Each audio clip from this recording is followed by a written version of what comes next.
ഇന്നുണ്ടാക്കുന്നത് കുമ്പളത്തിൻ്റെ ഇല കൊണ്ടുള്ള ഒരു സിമ്പിൾ കറിയാണ്. ഇതിന് വേണ്ടത് കുറച്ച് കഞ്ഞിവെള്ളം.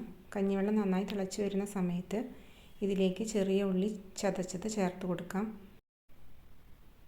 ആവശ്യത്തിന് എരിവിനായി കുറച്ച് കാന്താരി മുളക് ചതച്ചത് ചേർത്ത് കൊടുക്കാം.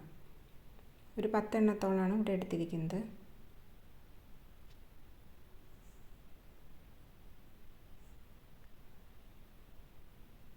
ഇതൊന്ന് നന്നായി വെന്ത് കിട്ടണം, ഉള്ളിയും പച്ചമുളകും. ഈ സമയത്ത് ഇതിലേക്ക് ആവശ്യത്തിന് ഉപ്പ് ചേർത്ത് കൊടുക്കാം. 1 ടീസ്പൂൺ ഉപ്പാണ് ഇവിടെ എടുത്തിരിക്കുന്നത്.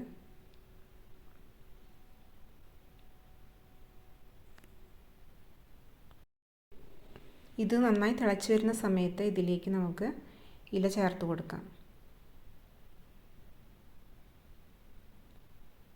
ഇല ചേർത്ത് കഴിഞ്ഞാൽ അധികം തിളപ്പിക്കേണ്ട ആവശ്യമില്ല. ഒന്ന് ഇളക്കി യോജിപ്പിച്ച് അത് വാങ്ങി വയ്ക്കാവുന്നതേ ഉള്ളൂ. ഇപ്പം നന്നായിട്ട് തിളച്ച് വന്നിട്ടുണ്ട്. ഈ സമയത്ത് ഇല നമുക്ക് ഇതിലേക്ക് ചേർക്കാം.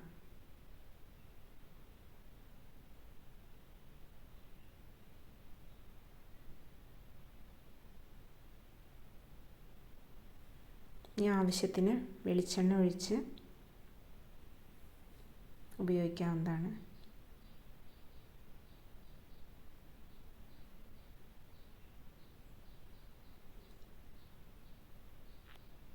വളരെ ഹെൽത്തി ആയിട്ടുള്ള ടേസ്റ്റി ആയിട്ടുള്ള ഇലക്കറി ഇവിടെ തയ്യാറായി.